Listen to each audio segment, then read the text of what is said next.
Hello guys, this is your friend and we are back with a new fanfic. Which is what if Naruto had Golden Fox and had Harem with Tsunade Part 1. And if you enjoy this fanfic then please press the like button and subscribe to my channel for more fanfic like this. And now let's start the fanfic. 3 years later, somewhere in Fire Country. The darkest of nights, well, that's how some would describe it. For the few light shinobi, who were on a recon mission in Fire Country, would describe it to be much more. To the survivors, the night is filled with horror. 4 of the remaining 15 survivors found themselves running through a forest in hopes of salvation from the murderous men in black cloaks with red clouds. We have to get out of here. They're not normal shinobi, we can't deal with them. The younger green-haired girl of the bunch stated as tears were streaming down her porcelain cheeks. The only remaining Junin, Sakuro, who was bald, sported a beard, and looked to be in his 30s, couldn't agree with the girl more. The situation that they were in was very grim. He knew that this was going to be his last night alive. He only wished he could see his beautiful wife and 2 doggers once more. Skidding to a halt, the Junin stopped. The 3 remaining Chunin stopped as well. A male by the name Tekka, who looked to be no more than 19 years of age, addressed the captain. Sir, we're completely surrounded. I know. Well everyone, I don't know about you guys, but I'm not giving up till the very end. If they want my life they're going to have take it. The last shinobi, who was a female in her mid-20s, Zuki, who had a tribal symbol on her face, smirked. Damn right. Why don't you black cloak red cloud bastards come out? Soon enough, the group was surrounded by 27 shinobi in the Akatsuki cloak. With a hood covering their face, no one could make them out. It didn't matter really, what mattered was trying to get out of here alive. The remaining light nins readied their kunais in preparation for their last stand. The younger female of the group was nervous to say the least. Okay Okani, you're 16, you never kissed a boy and you're about to die. This can't be real. No, I'm a shinobi of the light, the strongest village in the world. I can't die here. I don't want to die here. One of the Akatsuki cloak shinobi stepped forth. Focusing his gaze on Okani, he addressed the rest of the members of his group. Kill the girl. Amatsu Kenjutsu, Kumasora Eji, was all anyone heard before slashes of chakra tore through the Akatsuki shinobi. The one who gave the order to kill the girl avoided the technique. Jumping back to create distance between himself and the remaining light nins. He glanced up to see the source of the attack. Standing on the branch of a tree, dressed in a blue spandex bodysuit, with the chest area covered by a familiar black vest and the light headband wrapped around the bicep, the group only knew of 2 people capable of that jutsu. One was their Kurikage and the other was an heir to the Minashu clan. It didn't take long for the wind to stop, and when it did, the face that was covered revealed familiar emerald eyes to the shinobi from the light. Hayami-san, Okani shouted. The cloaked enemy narrowed his eyes under his hood. He could not take his chances with this girl. She quickly dispatched all 26 of his minions. This girl is dangerous. I have too. Before he could finish his thoughts, he found himself falling to the ground. How could she have moved that fast? I didn't even see when she moved. Slowly placing her sword back in its sheath, Hayami, who was now behind her enemy, slowly turned and walked up toward the man. Her intentions were to gather as much info from the man as she possibly could, which is why she left everyone alive. However, the shinobi had other intentions. Performing a hand sign to invoke a jutsu, the Akatsuki member blew himself up. Hayami noticed that he set off a chain reaction. All of the shinobi that she left alive did the same. Geez, now I can't get any info from those guys. What the heck is going on here? Okani ran up to the girl and embraced her. Hayami-san. It is so good to see you. It's been 2 years since you left? It has, Okani. I was actually heading back to Sun Country. I wanted to surprise Naruto Nisan before he woke. Well, what matters is getting you guys to. An explosion behind the group caused everyone to fall to the ground. Jumping up quickly, Hayami turned to the direction in which the explosion occurred. What the hell was that? The captain of the group said with a bit of curiosity in his voice. We should head home, Captain. Okani's fear grabbed hold of her. She wanted nothing more than to get out of there. Hayami, on the other hand, couldn't place it, but something was off. Everything in her instincts was telling her to find out what was going on. Without hesitation, she took off in the direction of the explosion. Hayami. Yelling her name to come back was an exercise in futility. Shit, she's going to get us all killed. Refusing to leave her to her devices, the Junin took off after her, the rest followed suit. On a cliff a few miles away, the aqua-hair female in an Akatsuki cloak stood at the edge of the cliff watching all the battles transpire. So it would seem that our soldiers are not equipped to deal with someone of the Minashu's caliber. I wonder what Master will think. It is of no consequence. Appearing next, the women known as God's Angel. I have completed my task. Jeriah of the Sanin is no more. So what about those 5 heading towards him? Shall we extinguish their light? Shaking his head, negative, besides they will be our messengers. Pain turned and walked away from Conan. And the message? Her words froze him in his tracks. Pausing for a second, Pain turned around slowly. Dawn is approaching. Looking up toward the heavens, the day was slowly approaching. For this symbolized more than just daybreak, it symbolized the beginning of the end. 23 minutes later, Hayami landed on the dirt patch. It wasn't evident that there was a battle here as. Being cautious, she drew her sword. Landing next to her were the rest of the group. Hayami saw a figure in the crater. Slowly, she started to approach. The group didn't follow the girl. Without reason, her sword fell from her hand. Sakura, the leader, rushed to the girl's aid only to see what caused her to drop her sword. Looking down into the crater, he saw an old man with white hair barely clinging to life. Jumping in the crater without hesitation, Hayami was now gazing at the man she recognized as Jeriah. Jeriah Gigi, wake up Jeriah Gigi. Ha, Hayami, is that you? A smile graced the girl's face. You're okay. Gigi, what happened? It doesn't matter, save your strength, I will take you to Konoha right now. We are only about 25 miles east, right? Jeriah stroked the girl's cheek. Don't bother, I'm dying. Besides, Tsunade has been notified. You sure did grow up. Too bad you're not 18 yet. Gigi, no more jokes, I'm taking you home. Hayami was trying to hold back her tears, but it was next to impossible. Hayami, don't worry, I'm on my way there. Gigi, Naruto ni is going to hate you. I know, I know. Jeriah was struggling to catch his breath. It was apparent that he only had minutes to live. We will make sure you are okay, Gigi. Tell Tsunade I'm sorry. Te. LL Naruto to summon Gamamikichi. Everyone watched as Jeriah struggled to get out his last words.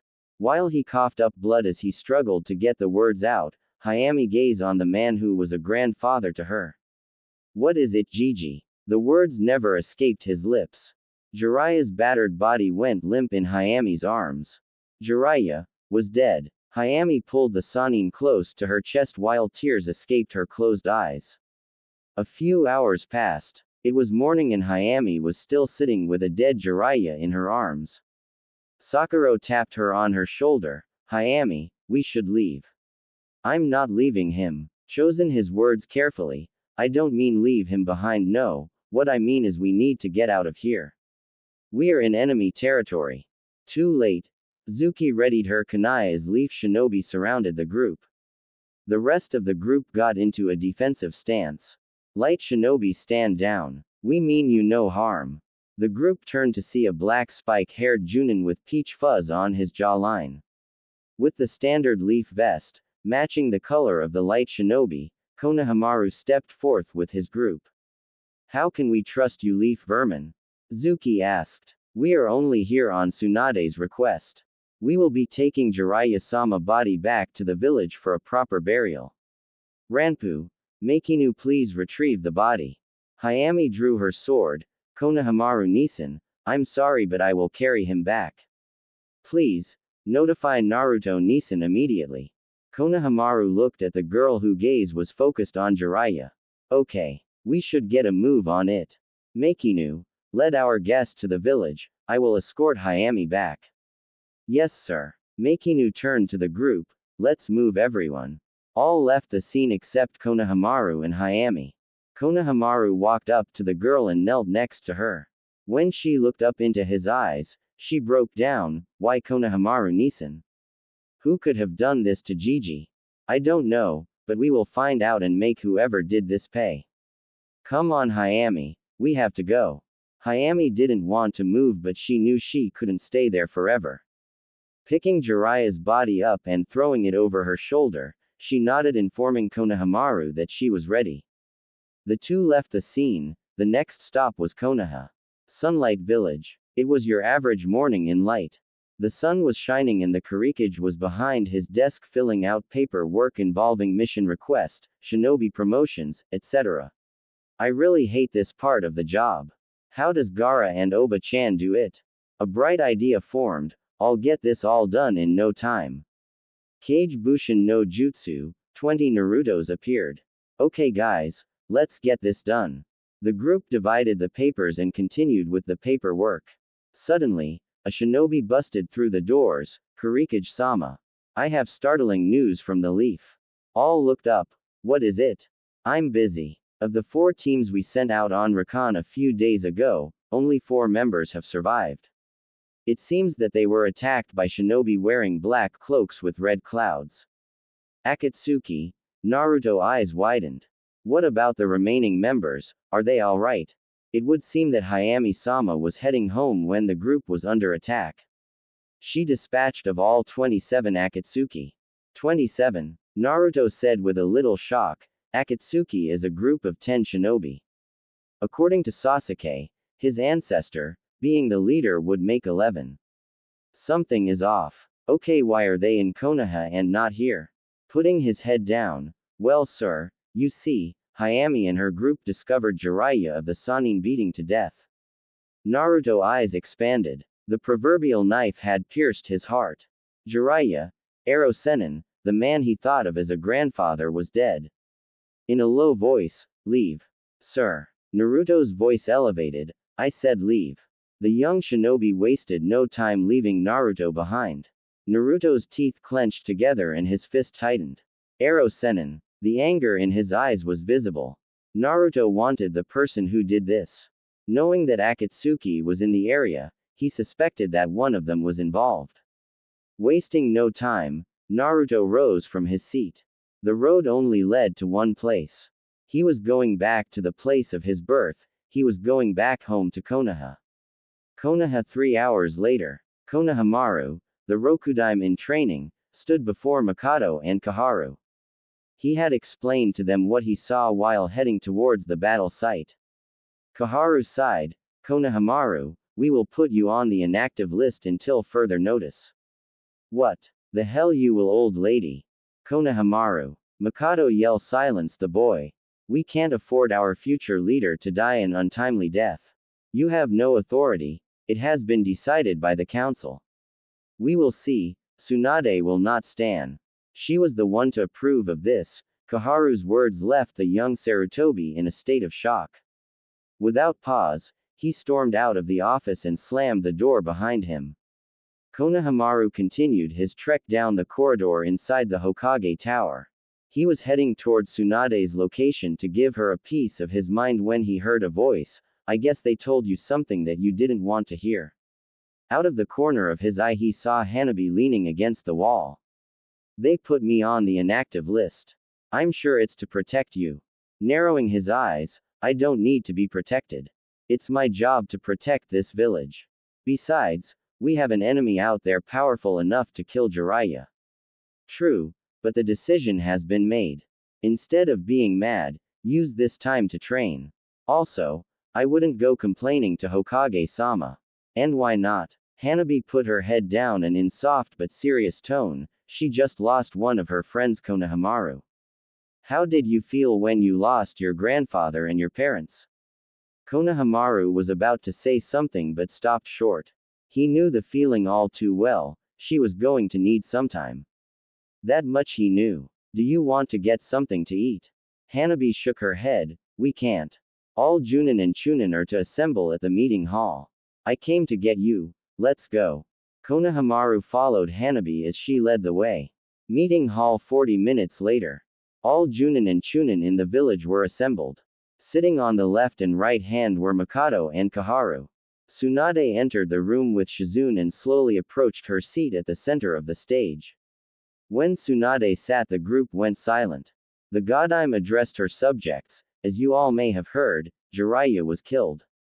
Our guest, shinobi from the village hidden in the sunlight, discovered his body earlier this morning. A random Junin yelled out, then they should be under surveillance, how are we to know that they weren't involved? Jeriah sent me a message before he died via one of his frogs. His frog has informed me that he was killed by an Akatsuki member who goes by Pain. The Leaf Shinobi was well aware of Akatsuki. How do we deal with someone who's able to kill a shinobi of Jiraiya-sama's caliber? A random female asked. I will be reassembling the 20 battalions. Anyone is welcome to join, but our goal will be the same, the complete and utter annihilation of Akatsuki. You are welcome to sign up or re-enlist. Once you sign up, you will be grouped into teams and will be debriefed. Tsunade rose from her seat. We are on high alert. Shinobi, prepare yourself for what's to come. The Hokage stormed off, leaving the members of the Leaf Ninja Force to ponder what she meant by those cryptic words. Makinu nudged Ranpu. Yo, what does she mean by that? She means be ready, a war is coming. Ranpu and Makinu turned to see Hatake Kakashi standing on their left with his arms folded. A war? Makinu brow elevated slightly. Yes, war. Jiraiya's death was a message to all shinobi nations. We all must prepare for what is to come. I have business I need to tend to, later. Kakashi disappeared. Off in the far corner, Sasuke watched as Kakashi left. War was looming and he knew that it was time he acted now. Madara Uchiha, he would take that man down. It was time to put forth his plan in action. Without a word, Sasuke left. Sakura, who was standing by his side, wondered where he went. I wonder how Naruto is taking the news. Sakura thoughts went to her former teammate. Hokage Monument. Hayami stood on top of the head of the Sandaime looking off into the distant sun. Behind her was Okani, Sakura, Tekka, and Zuki. Hayami, we should head back to Light. I'm not going back, I'm staying for the services. If you wish to return you can, but no, Naruto Nissen will be here soon enough. Kurikage-sama is coming, Okani asked. Yes. Jiraiya-sama meant a lot to Naruto Nissen, and I know Nissen, then you can almost be certain that we will be aligning with the Leaf. Jiraiya's death is more significant than any of you can comprehend. Akatsuki just opened Pandora's box, and what they've unleashed is a dangerous golden fox, but more importantly, Hayami turned to the group with her Naiteki Raken active. They unleashed me. Hayami turned back toward the village. I will make sure that your death wasn't in vain, Gigi. Konoha. 5 hours later. Night was approaching. The gates to the Leaf Village opened as shinobi from various villages allied to Konoha came to pay their respects. Shikamaru, Tamari, and their 4-year-old son entered the village, followed by Rin, Sasama, Yumi, and Mai. The group was accompanied by a small brigade of light shinobi. Among the group, Naruto was not in sight. Ino, Choji, Lee, and Neji landed before the group. Ino and Choji embraced Shikamaru. It's good to see you, Shikamaru. Likewise, Choji. Ino, you put on some weight, I see, it looks good on you. Ino blushed. Thank you, Shikamaru. Neji interrupted the small talk. Where is Naruto? Yumi answered. Naruto left before us. He's been in the village for hours now. Ino, Neji, Choji, and Lee were all surprised to discover this. How did he enter the village undetected was what ran through all of their minds. Shikamaru shook his head. Konoha is getting sloppy. Besides, Shikamaru pointed toward the Hokage monument. Turning toward the monument, the group saw a figure in a black and orange cap standing on the Yondaime's head. Hokage monument. Naruto was looking off into the distance. Hearing a familiar voice, you enter my village without so much as a hello. Seeing as you've been here for the last 3 hours, I was expecting you to come seek me out. Bachan, are you prepared for what's to come? As much as I will ever be Naruto, Jiraiya left me a message. I heard it all from Gamikichi. So Ero Sennin trained this pain. Tsunade nodded. This pain isn't just any shinobi, he possesses the Rinnegan. Even you should be cautious when confronting him. I'm not going after pain. You're not. Tsunade didn't expect that from Naruto. No, I'm going after Uchiha Madara. In order to cut down a tree, you don't start with the branches, you aim for the trunk that supports it. I'm going after Madara to end this. Well, looks like we have the same goals. Naruto glanced behind him to see his longtime rival Uchiha Sasuke. I don't think that is wise. Kakashi appeared next to Tsunade reading his book. He's right, you know. Naruto watched as Sakura land next to Tsunade. With a smirk on his face, so it seems like all of Squad 7 is here. Kakashi, I'm going after Madara, that's all there is to it. Naruto, you will be doing what Akatsuki wants. Did you forget what you carry? This isn't Isu. I'm well aware of that. Which is why I request that your Hokage grant me a small contingent of her finest shinobi, of my request. Tsunade narrowed her eyes in out of curiosity. What are you planning, Naruto? I'm planning on eliminating Akatsuki. So what do you say? Naruto waited for an answer. Who do you have in mind? They're all here. Sasuke, Sakura, and Kakashi. After Jiraiya's funeral I will be back in 2 weeks. Sakura, Sasuke, and Kakashi be ready by then.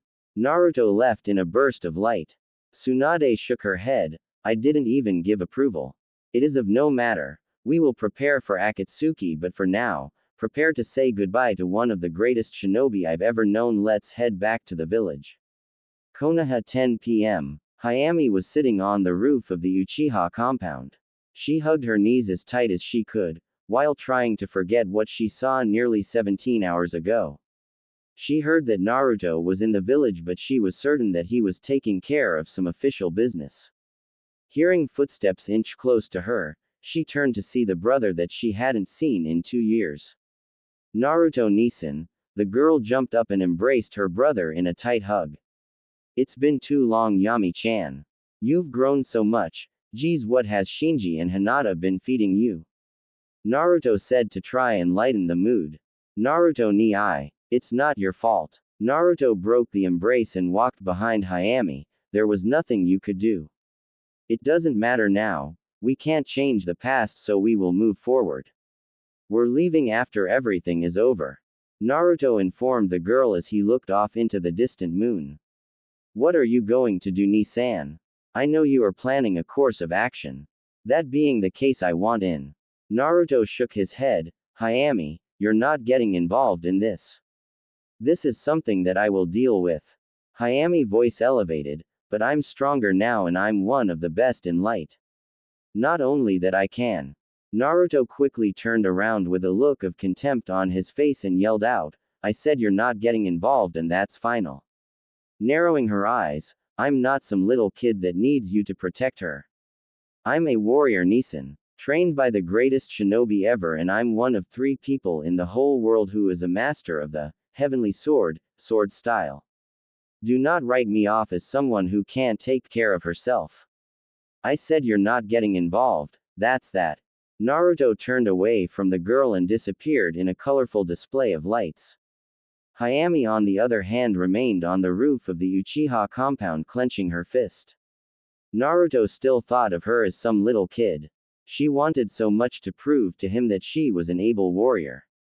Ni-san, I will show you that I can help. I'm not the same little girl. Morning 9 a.m. Morning in the Leaf Village was usually sunny and peaceful. However, it was as if the gods themselves were mourning the loss of a friend. The sky was masked in clouds while rain fell from the heavens. On the headstone there was a picture of Jeriah with a big goofy smile. Tsunade, who was standing facing everyone, in front of Jeriah's coffin, held all of her emotions inside, well, what was left. She cried most of last night when she was alone. Looking up at all who gathered, she noticed a few shinobi from various villages, even a few leaders. She began her speech. Village wall. Standing on the village wall, Pain and Konan loomed over the village. Jeriah sensei, it's sad but we had no other choice. Konan commented. I would never have won if he knew my secret, which is the highest compliment that I can give you sensei. Pain stated. This rain, Pain, Konan turned to her friend, is for the man who taught us the way of the shinobi and gave us the tools to reshape the world. Let's go, we have to get back. Konan nodded and the two disappeared from their location. In the crowd, Naruto was standing next to his wife and their 3-year-old son Uzumaki Aoi. The boy was a miniature Naruto, minus the whisker birthmarks present on Naruto. Yumi was standing behind the boy with her hands on his shoulder. Mai on the other hand was trying not to cry. Her and Jeriah were really good friends, she only wished she could talk to him once more. Jeriah was a feather in the wind. He went wherever the wind blew him. But unlike most feathers, he came back to her time and time again. As Tsunade went on about friendship and love, Mai could no longer restrain the tears from falling. The younger Aoi saw that his grandmother was crying. Turning to his father, he tugged on his leg. Father, why is grandma crying? Naruto knelt to his son's height. Grandma is sad, Aoi-kun. You see, one of her good friends is dead. Papa is sad as well because he was a very dear person to me. I don't like when people are sad, Papa. Why do people die? Aoi asked with innocent eyes. Sometimes it's because they are too old and it's just their time. Other times, bad people believe they can take the life of anyone they feel. In this world, Aoi, there is good and there is bad. It's those who do good and strive to make the world as peaceful as it can be are the ones to shape the world. Remember, Aoi, protect those close you and strive to make the world a better place. Yumi knelt down. Remember, Rikun, she pointed to his heart, that separates us from those who wish and inflict harm for the sake of it. Let your heart be your guide. Naruto didn't realize that the procession was now coming to a close. Everyone was walking up to place flowers on Jiraiya's headstone. Only those who wished to participate did so.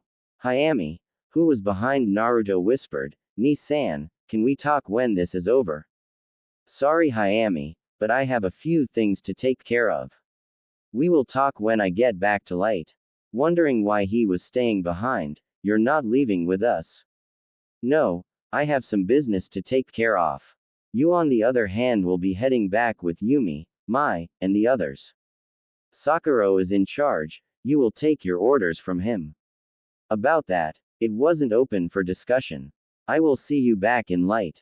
Be on alert though and don't do anything stupid. You sense danger, you get everyone to safety. Hayami put her head down and nodded. The two slowly approached the coffin.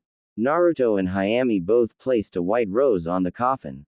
Naruto, however, pulled out a dirty magazine and placed it over the flowers, something to read on your trip, Jiraiya sensei. Naruto smiled, then walked off, followed by Hayami. Heading out of the tower, the sun started to break through the clouds. Spotting Yumi, he walked towards his family. He noticed Sakura, who was standing with her 3-year-old son Hidoko. The younger Uchiha shoulder-length black hair, and his mother's emerald-colored eyes. Dressed in a typical Uchiha outfit, high-collar shirt and black shorts, Sakura greeted Naruto. Hi Naruto. Hey Sakura. So is that your son? What's his name? The younger boy hid behind his mother. Sakura twisted to look at the boy. Hidoko, there's nothing to be afraid of. He's shy. That's the complete opposite of you and Sasuke, Naruto commented. He's not shy, he just nervous around you, Sakura pointed out. Me, why? Well, maybe because you have a big statue in the front of the stadium. Besides, you have become legendary Naruto. Have you failed to realize that? Naruto took his gaze off Sakura and knelt down to the boy's height. Hidoko, I'm Uzumaki Naruto. You have nothing to fear. Of course you don't, Hidoko, especially when I can kick his ass. Naruto smirked at Sasuke's comment. I'm always up for round 3 if you are Sasuke-chan. Hideko ran past Naruto and jumped into Sasuke's arms. Papa. Sasuke closed his eyes. We will settle the score some other time. For now, Sasuke opened his eyes. We have more important matters. Handing Hideko over to Sakura, Naruto and I have to meet with Tsunade. I will see you two later. Turning to Hayami and the others, you all get home safe. Hayami. She just walked away before he could say anything. I know Naruto already told me, I swear. Leaving everyone behind, Naruto and Sasuke looked at one another. What's her problem? The Uchiha questioned. Don't know, but I will deal with her when I get back home. The man dubbed as the Golden Fox kissed his wife. I will see you in a few days. Looking at his son, protect your mother and grandmother. You're the man of the house while I'm gone. Here, Naruto handed his son his Hiraishin kunai. If you get in trouble, just throw this and I will be there in a flash. The boy looked at the knife. Mama said I shouldn't. Yumi took the kunai from her son as she shook her head. Naruto, what did I tell you? He's a kid. Well, what I said still holds true. You get into trouble, don't hesitate to use it. I will see you guys. Get home safe. Naruto, are you ready? Naruto turned to Sasuke, then back to his family. Yes, lead the way. Naruto and Sasuke both walked off. Sakura, who was holding Hideko, come, I will walk you guys to the gate. Sakura led the group to the exit of the village. Hokage Tower. Naruto, Shikamaru, Kakashi, Sasuke, Temari, Senzaru, Asuma, Neji, Guy, Konohamaru, Tenzo, and Lee were all in Tsunade's office standing before her. So Tsunade, you've assembled us. Why? I want to inform everyone that Light and Leaf now have an official alliance. Everyone turned to Naruto. Tsunade continued, that being the case, we will work together with Sand and Light to take down Akatsuki. Has Cage been? Temari was cut off by Tsunade. Gaara is well aware. Suna is on high alert and he would have come, but I told him to remain in Suna. I actually sent out a notice to all village leaders to do so. Konoha has recovered after the last battle 7 years ago, but having all village leaders in one location, especially when most are Jinchuriki, isn't wise. Until we know what Akatsuki is planning, I want to make sure that all Jinchuriki are as far from one another as possible. Shikamaru spoke. Hokage-sama, judging by the amount of Anbu, I would say the village is on high alert. What is the plan? Are you suggesting we search for Akatsuki members? At this point, we have no choice. I've spoke with Naruto and he agrees that we must confront them head on. Shikamaru turned to Naruto. Naruto, you can't be serious. Shikamaru, this is a shugi match. We can't sit around and wait for them to attack. We have to seek them out. Forming small platoons to do so will allow us to do just that. I've already requested Sakura, Kakashi, and Sasuke join me. I'm certain that the 4 of us can find and neutralize half of their top members. Naruto, I've known you to be reckless in the past, but this is crazy. You do realize in order to do so you would need to know the fighting abilities of every member. We don't have any statistics on their members. Naruto pulled out a black book and tossed it on Tsunade's desk. That was given to me by Kabuto hours before I left Sun Country. In there is a list of all members. This was a list that Orochimaru comprised during his time in the organization. I guess his goal was to destroy them when he was done with Konoha. What did Kabuto want from you, Naruto? He wouldn't give you that info for free. Sasuke asked. He wants to have his S-class warrant dropped. He is no longer in Light's bingo book, but Suna and Konoha are 2 different stories. In any event, this may be the trump card that we need.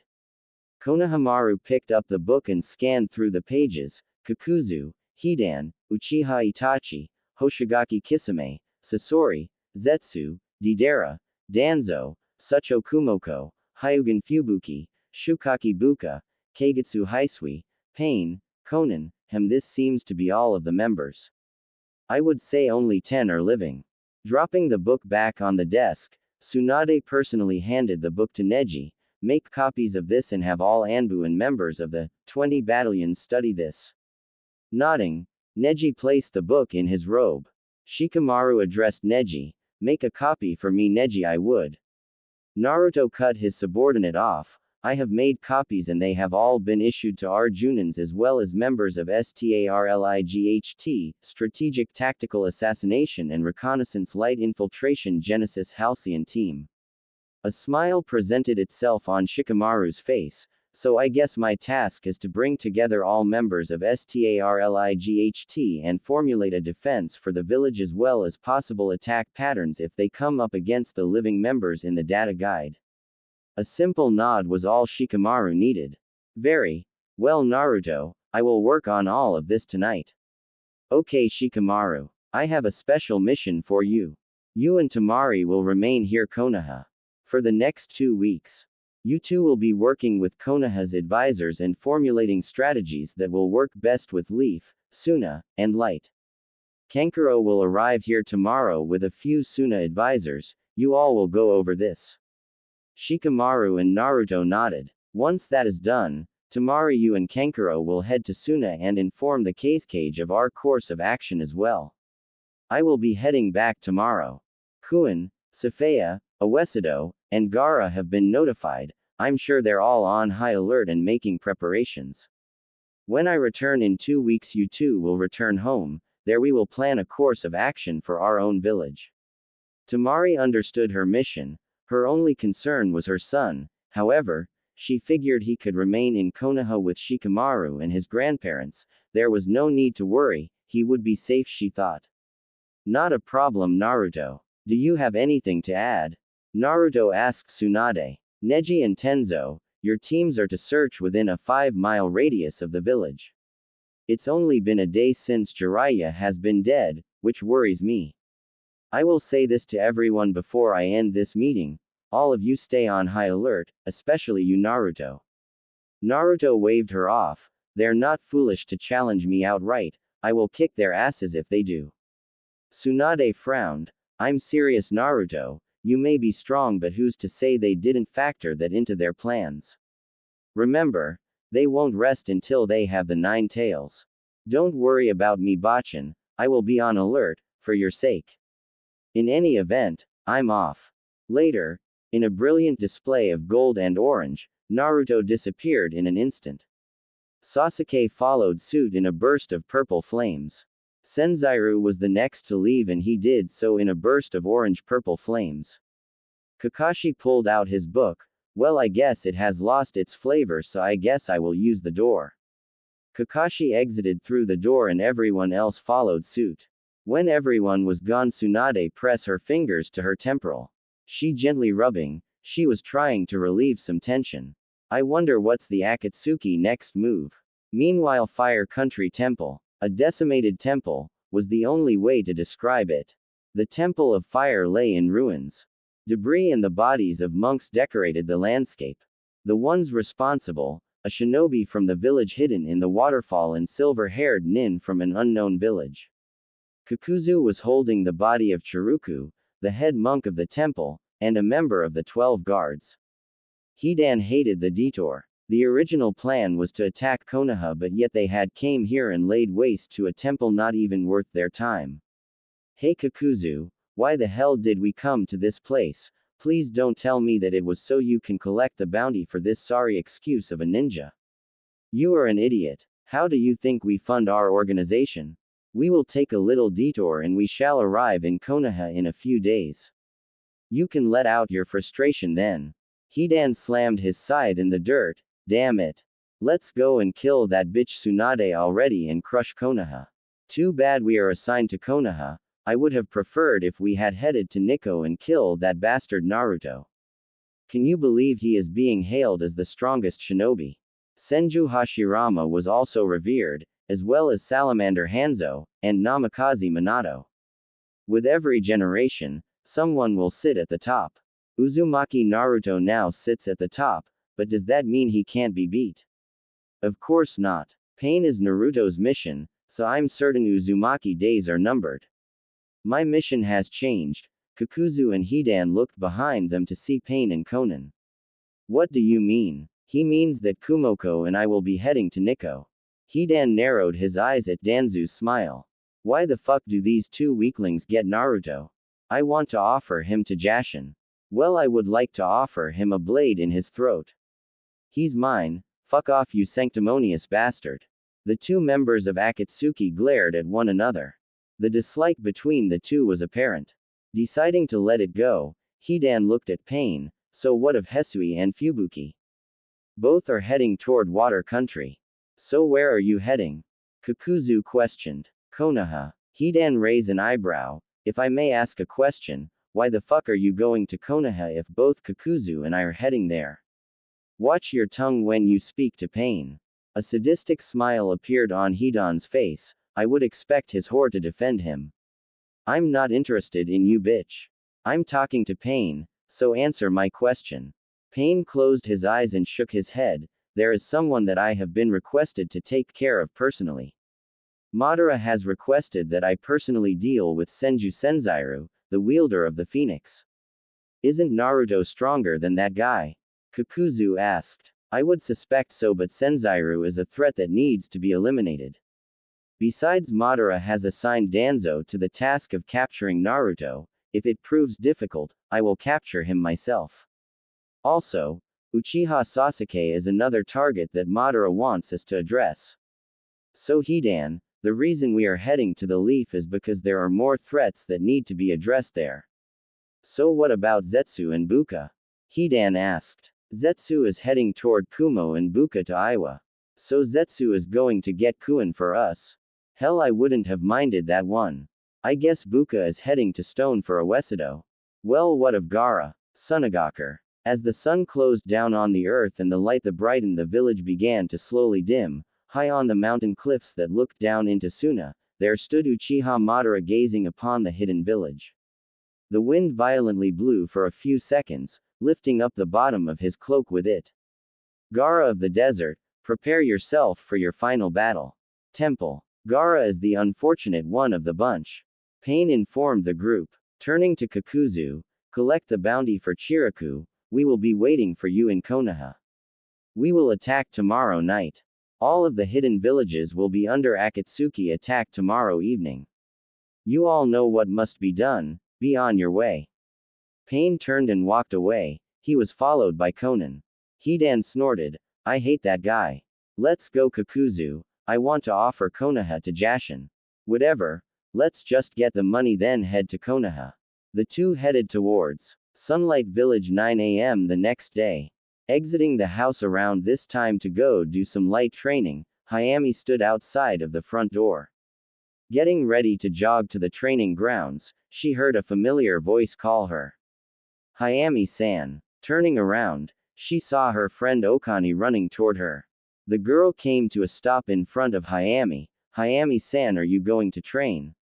It's been a while since you've been home, don't you want to relax and hang out for a bit? We still need to do some catching up.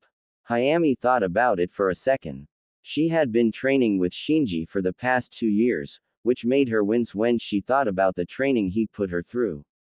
If anyone saw the training, they would have thought he was trying to kill her. But she thanked him for it. Had it not been for him, she wouldn't be as strong as she is today. Shook out of her daze by Okani, Hayami turned to the girl. Okay, for a little while though. Great. I usually hang with my team. Well, I'm pretty new to the squad. You actually met them yesterday. Let's start walking. They're at the Sun Beef dinner. That's where we meet and eat. The two young ladies continued to walk down the lively streets of Light to meet Okani's team. Mountains overlooking Light. A black sword rested on his back as he looked down at the village. The wind picked up slightly, blowing his hair off of his shoulders. The young man in a black sleeveless tank top, with matching sweats and sandals, looked up to the sky. Father, today is the day I avenge your death. Uzumaki Naruto will fall today. Ice blue eyes turned back toward the village. The young male trained for this moment for the past 7 years. He went through the trials to get the dragon contract, mastered the wicked wind style, and even came up with his own techniques. He dedicated everything to this moment. He sacrificed everything for this moment. He fled his village a year ago, leaving behind everyone that he cared about. It didn't matter, this was what mattered most. His revenge. Digging in the utility pouch that was wrapped around waist, the young former Junin from the village hidden in the clouds, pulled out his hayate. He contemplated as to whether or not he should put it on. An image of his father wrapping the hayate around his head when he graduated flashed in his memory. The memory initiated his decision, tied the hayate around his forehead. Gripping his sword with his hand wrapped in gauze, Hiyayaka Raido was ready. In an instant, the young man disappeared from his location. The destination was obvious. 3 hours later, hidden light. Hayami, Okani, Tekka, and Zuki were walking down a busy street in the village. The shopping district was always lively around 2 in the afternoon. As they were walking, Okani spotted a nice outfit in a window display. This prompted her to place her face against the glass. Ooh, that is so pretty. I wish I could afford it though. I guess have to save my money for 2 missions. I really need to train more to become a Junin. The pay grade is way better. It's better, but the missions are more dangerous. An explosion cut Zuki off. The villagers immediately turned toward the site of the explosion. It was at the Kurikage Tower. No time was wasted. Light shinobi moved through the streets and the rooftops, all heading toward a single figure standing on the tower. Hayami didn't hesitate. She left the group behind to see what was going on. Kurikage Tower. Raido looked around, with a faint smile on his face. He was completely surrounded. He had expected this, but it was of no consequence. Preparation was the key to success, was a lesson he learned early in life. A member of the elite unit known as STARLIGHT landed in front of the boy. Cloud Shinobi, surrender. We do not wish to harm you. Likewise, however, I'm only here to fight your leader. I apologize for the explosion, but I really thought that this commotion would bring him out of hiding. Too bad the coward sends forth his elite only to be defeated at the hands of the man who will claim his life. You wish for me to surrender? No. Well, I wish for all of you to step aside, or I will be forced to harm you. Raido was now flanked by members of STARLIGHT from all angles. Sir, he is not listed in the manual Kurikage issued, which means he's not a member of Akatsuki. I'm well aware. Neutralize the threat. The masked captain ordered the members of Light's elite Anbu to do so. Before they could react, blood erupted from their chest. What was most amazing was that Raido was now gone from his location. The captain was able to follow the boy, but barely. Turn to the building across from the tower. His speed, everyone stay on alert. His shunshin is too fast. Bringing forth the sword that was on his back, the captain addressed the following Junin: everyone, provide support. I will neutralize the threat. Raido laughed. You barely could keep up with my movements. I don't think you will be neutralizing anything. Just bring me to your Kurikage. I don't want to hurt you. Raido's eyes widened as he sensed a presence behind him. Avoiding the sword that was aimed at his back, Raido jumped out of the way. Raido observed the girl that had attacked him. With her gaze fixed on her would-be opponent, Hayami addressed the captain. Sir, I'm going to have to ask you to step down. You are not equipped to deal with this man. The captain, who was still standing on the roof of the Kurikage Tower, addressed Hayami. Hayami-san, you don't understand the situation. You are a mere chunin. He is clearly out of your league. I outrank you, so you will.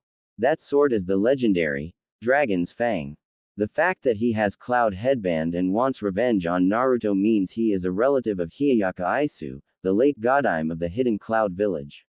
What is your name? Hiyayaka Raido. I recognize you. You're that little girl from the Minasu clan.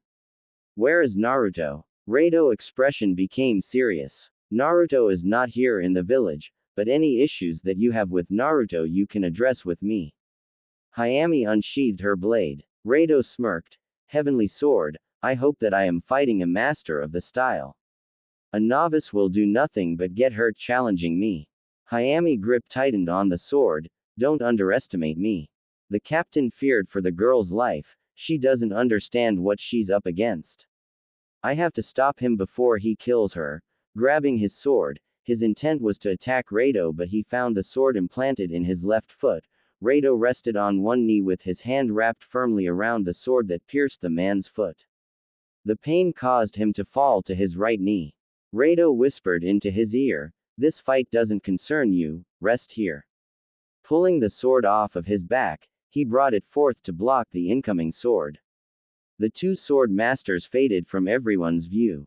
The Junins only saw flashes of and heard the sound of metal clashing as the two engaged in a heated exchange. Landing on the ground with her left arm limped and blood trickling down it, Hayami glared at Raido, who gave off a superior grin as he stood before her with his sword resting on his shoulders. The grin faded when a thin cut appeared under his left eye. Touching his face, the visible specks of blood on his index finger verified that he had indeed been cut. "I don't believe I got your name." "Minashu Hayami," the girl said while panting. "Well, Hayami, you are indeed strong and are a true heir to the heavenly sword, however." Hayami's eyes slowly moved behind her as Raido appeared. "Shit, I can't react fast enough to block or dodge.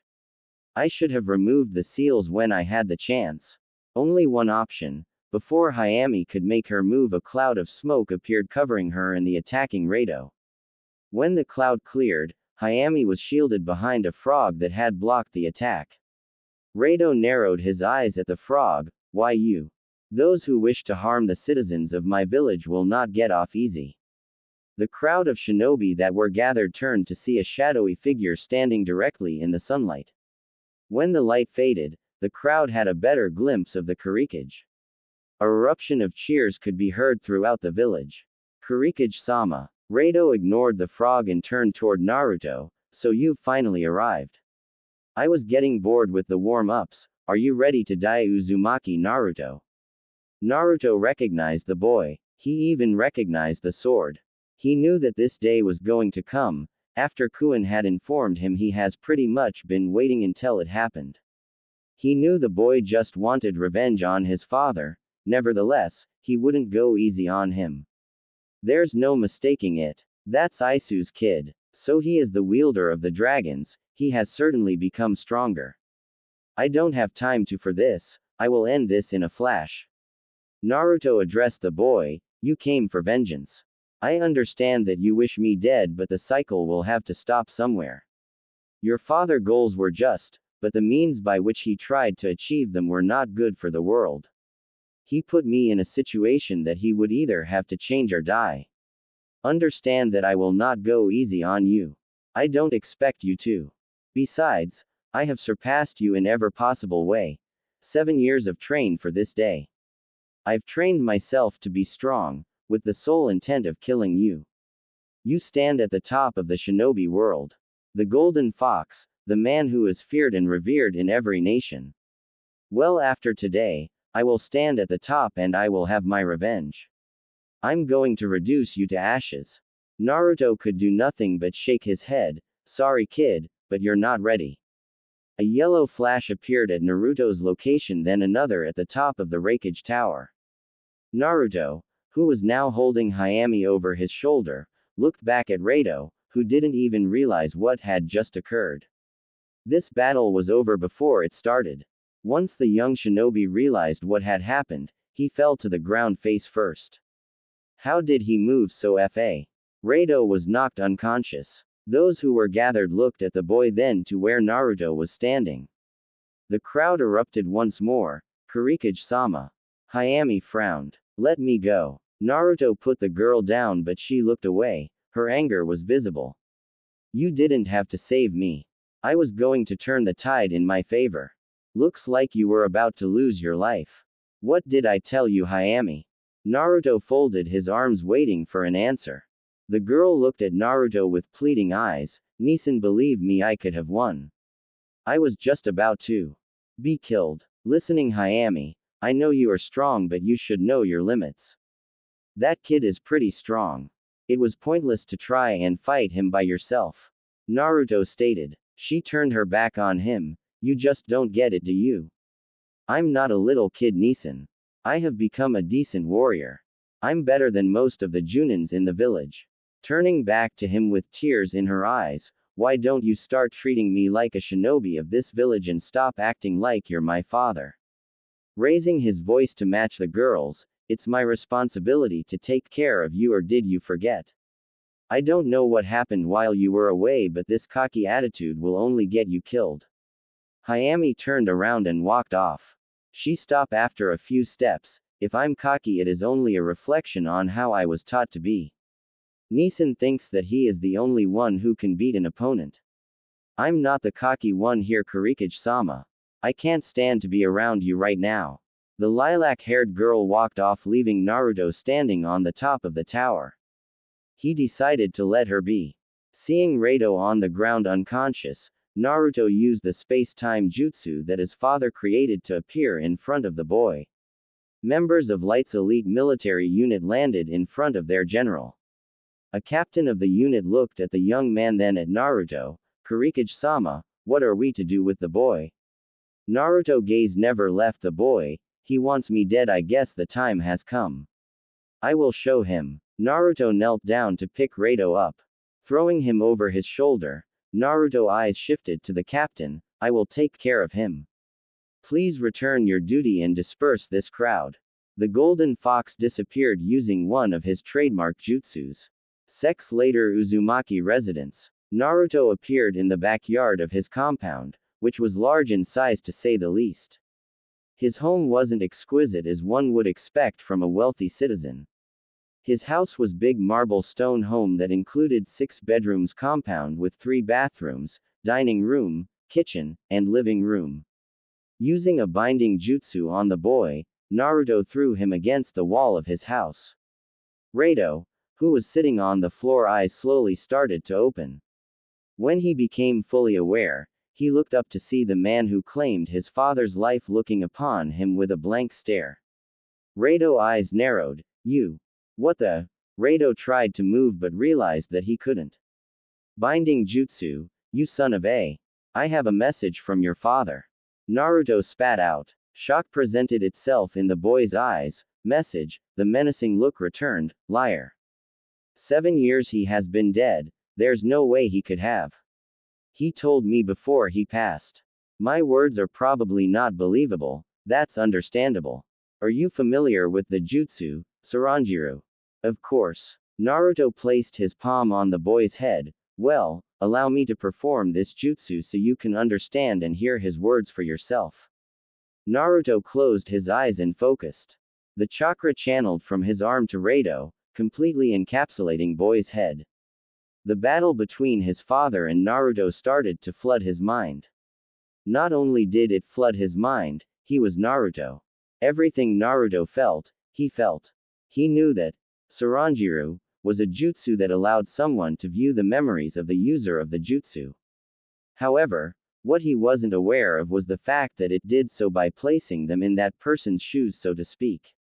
When Naruto performed God's hand, he now was seeing what the light shield from everyone. He was watching Naruto and his father stand in the middle of the battlefield. Looking at the man he respected slowly returning from the fusion with Soros to his normal self, he watched as his father addressed Naruto. This battle goes to you, Naruto. My son, he will be the next to wield the Dragon Fang. I have prepared him to do so. Don't be surprised if he comes for you. I have 2 final requests, Naruto. When Raido confronts you, use Tsunade. Now please don't mind me, Uzumaki Naruto, when I call you Raido. Isu smiled. Raido, if you are viewing this, then it is obvious I'm dead. Son, my goal was to bring peace to this world, which was my path. I and Uzumaki have the same goals, but the ways we want pursue them are different. I hate war, son, but I feel it is necessary to stop it. You have your path to follow, just make sure that it's not one that hurts people. Raido, you have the tools to shape the world, use them and don't seek vengeance for my death. I'm at peace, son, for the first time I'm at peace. Isu glanced Dragon's Fang then at Naruto. That's yours now, use it wisely. The fusion between him and Soros completely faded at this point. Closing his eyes with a joyous smile on his face, Uzumaki Naruto, I wish I could be here to see what your future holds. Bearer of the light, Let's hope you can bring light to illuminate and guide the misguided war-minded driven fools in the world. I guess your will was stronger. Raido could feel his head turn slightly only to witness Isu's body dissolving into golden light particles. Before he completely faded away, I leave you to finish my goal, Uzumaki Naruto. Don't fail the world. Before Isu's head faded, Naruto said, as long as there is a breath in my body, I won't. Naruto removed his hand from Raido's head. He could see tears falling from the boy's eyes. He heard a whisper, lies. Naruto just watched as Raido's eyes met his, it's all lies. Naruto placed his hands together and released the jutsu. Believe what you will, but you are free to go. If you really wish to kill me, then get stronger. I will be waiting if that is the case. Naruto turned and walked off toward his training grounds that were 100 yards out. Raido stood up. Looking at his feet, his sword was lying before him. This took him by surprise since it wasn't there previously. How? Looking at Naruto's back as he walked away. Raido heard a voice, Papa. Beside him was a little boy who was the spitting image of Naruto. He glanced at the boy and the boy's mother. She grabbed her son closely as she gazed at the stranger. Raido picked up his sword and left the location instantly. Yumi looked at Naruto as he headed to the training ground. What was that all about? The boy was sad that his father didn't respond. Yumi tapped Aoki. Papa is busy right now, and he will play with you when he returns. Let's go back inside. Yumi led the boy back in the house but turned to look at her husband before she stepped in. What's troubling you, Naruto? Training grounds. Hayami was kicking the wooden post. Think I'm weak? I will show you. I'm strong, Ni-san, I'm really strong. Sensing someone behind her hiding, Hayami turned around fiercely and threw a kunai, which was followed by another one. This one, however, was used to hit the other kunai and direct it to the target that was hiding at an unreachable angle. When Yumi saw smoke come from behind the tree, she knew that her target had been hit. You don't have to send your clones to watch over me, you know. Naruto stepped from behind the tree. I didn't send my clones to watch over you. I came to talk. Hayami returned to kicking the post. I don't want to talk to you. Well then, just let me say this. Hayami, you may think that I treat you like a little kid, but I don't. Don't think that I'm trying to impede your growth, I'm trying to nurture it. You don't have to prove yourself. I can see how strong you are. You will have plenty of time to show what you are made of, but now isn't that time. Hayami stopped. You're still telling me that you don't want me fighting in this upcoming battle with Akatsuki. I can't sit around and watch the people I love die knowing I have the ability to help. I lost my family once, there will not be a second. So you can try to keep me away from this battle, but I will participate if necessary. Naruto closed his eyes. How could he reach her? Yes, she was strong, but if she were to die then, Naruto didn't want to think that. Yami-chan, why do you think I've trained you? You wanted me to be a good warrior. She asked, not really knowing the answer herself. Potential, Yami-chan, you have potential. If I'm not here, the world will need another champion to protect it. I can only see one person being that champion, and that is you, Yami-chan. You may not understand what I mean, but in time you will. Dying is not an option for you until you have become what you were destined to be. I push you, yes, I shield you, very true, but I'm training you as well. I will leave you to your training, and one day you will finally understand what it is I'm doing. Naruto went to walk away. Ni-san, her calling out to him caused her to stop. What is my destiny, Ni-san? Naruto turned to the girl and smiled. HMPH, whatever you make it. Hayami didn't like that answer. She stopped her training and watched Naruto. She wondered what he meant by her destiny. He didn't make any sense. She would worry about it later. She needed to head home and wash up. Nighttime somewhere on a mountain. Sitting on the ground with his back against the mountain, with one leg lying flat while his other leg was propped up, he gazed off into the night sky. With Dragon's Fang resting next to his left hand, which was pressed firmly against the ground, he couldn't help but ponder what had occurred. His goal was now reduced to nothing. As much as he wanted to believe Naruto was lying, he knew that the jutsu revealed nothing but truths. For the first time in his life, Raido was a crossroad. On one hand, he could continue his path, or on the other hand, he could follow another path. Father, I've spent the last 7 years training for this day only to discover that you didn't want this for me. Tears slowing crept down the boy's cheek. I don't know what to do.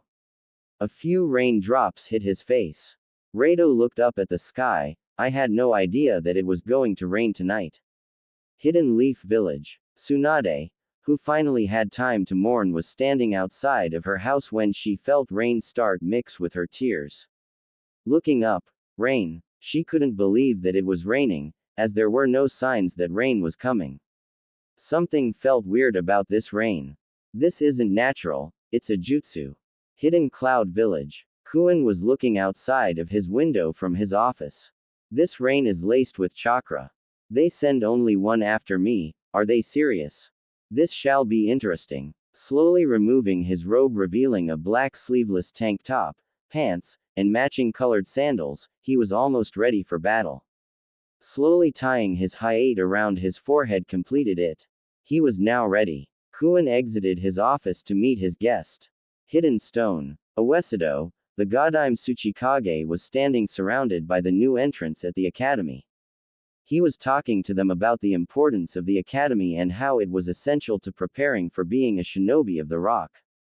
However, he was interrupted when rain started to pour down on his village. Rain. He was surprised as well. Something is going on. Why is it raining? Hidden Mist. Safaya was addressing the 7 swords. You have your assignments. Suigetsu, Saisui, Mizuni, Rakusa, Yu-Gi-Oh, and Shizuku. Head out. Sesui. Wait. The young shinobi from the Hidden Mist village stopped. Yes, Mizukage-sama. Understand that this is just a training op for you. Under no circumstances are you to use any of the techniques for Karyu. Saisui nodded. I understand, sensei. Can I ask you a question before I go? You're wondering why I gave you Karyu and took Sanzunakawa. Well, it's simple. I was never fit to wield that sword. Sanzunakawa was always in my future. I can't inherit everything from my parents. Enough of that, you have a mission. Saisui nodded, then left Safaya. Safaya looked up as the rain fell from the sky. Now it begins. Hidden Light. Naruto just put his son to sleep. Looking at the boy, he couldn't help but smile. What caught his eye was the rain that was falling. There were no signs of rain. Somewhere in the village, Hayami was walking down the street when she also noticed the rain fall. That's weird, there were no signs of rain on the horizon. Hidden Sand. Gaara observed the rain fall from his balcony. So it has come to this. Looking at the mountain range from his balcony, he could see an Akatsuki member staring at him. Turning to his attendant, put the village on high alert, we have an unwelcome guest. On the mountain. The time was now. Madara addressed Pain. Pain, are we all set? Pain spoke. Yes, we are ready. Everyone is at their locations. We will attack on your orders. Very well then, attack, it's time to send the message. Madara faded from view once he gave the order to attack. 10 p.m. Hidden Rock. Shokaki Buka, a black-haired ember-eyed shinobi, stood on a tree gazing at the village hidden in the rock. Below him were a number of at least 300 feet soldiers of the dawn. Hopping down from the tree, Buka turned to the group, let's go. He began his march toward rock. 10 p.m. Hidden Mist. 2 members of Akatsuki were walking on the lake that was covered in smog. The long white-haired blue-eyed shinobi and the white short-haired green-eyed shinobi stopped in the middle of the lake. Slowly, the head of the soldiers of the dawn started to rise from the water. The white-eyed shinobi, who had on the moon hayate, addressed the soldiers of the dawn, leave nothing, destroy everything. The group slid back into the water. Fubuki, the green-eyed shinobi sporting the snow hayate, turned to his partner. Looks like she is waiting for us. This makes our job that much easier. Hisui shook his head. Hardly. She is the Jinchuriki of the Hachi no Orochi. We are to exercise extreme caution with her. I'm well aware of that. We're not Hidan and Kakuzu. How do you wish to proceed? Hisui closed his eyes thinking of a course of action. When he had an idea, his eyes slowly opened, a direct attack. She's waiting, let's go introduce ourselves. The smog around the two became heavier until they were no longer visible. When the smog faded, the two shinobi were gone. 10 p.m. Hidden cloud. Zetsu was traveling in the ground, he was trying to keep a low profile. Without any warning, he felt a hand grab his head and rip him out of the ground. After being flung across a dirt field, Zetsu landed on his feet only to see Kuin's back. You know, you were taking too long and I was getting anxious. Kuin turned around and gazed upon Zetsu with glowing yellow eyes. It's in a wolf's nature to hunt his prey. Sending one after me, your leader will regret this. Kuin started to slowly transform. The ivory side of Zetsu spoke, this guy is strong, and how do we deal with him? The ebony of Zetsu responded, everyone has a weakness, he is no different. We find his weakness and exploit it. Kuin smirked, finally a real battle. 10 p.m. Hidden sand. Madara was now in the sand village. Looking around, Suna sure has changed a lot. I guess I should locate Gaara. Madara could feel the ground beneath him shake. Performing a backflip to avoid from falling into the hole that was created beneath him, Madara looked at the hole, phew, that was a close one. Madara quickly dodged a stream of sand that came from behind. His would-be attacker was now standing before him, the legendary Gaara of the desert.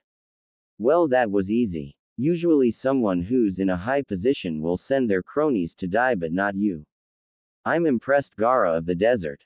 With his melchonic look, don't be. I've come to kill you. Well, at least I know I'm going to get your best. That is all I ask for. Madara appeared behind Gaara, who gave a rare smile. Ready to die, Gaara? Not at all, but you're welcome to try and kill me. Madara's voice deepened. I will do more than try, Gaara. Turning around while the sand was dancing at Gaara's feet, he knew that Madara would not be an easy opponent. This shall prove to be interesting. Hidden rock. Buko was standing before the Tsuchikage, who watched his village being attacked.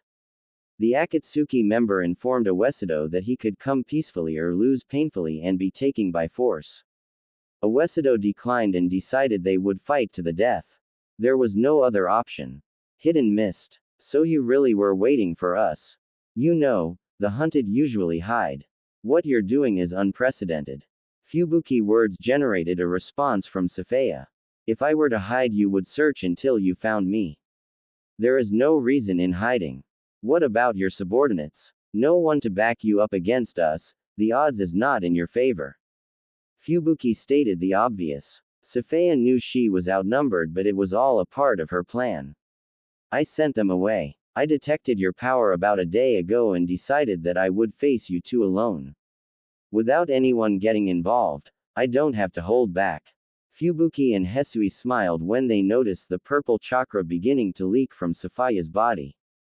The Jinchuriki of the mist mind drifted as she was drawing on her demon's chakra, Naruto.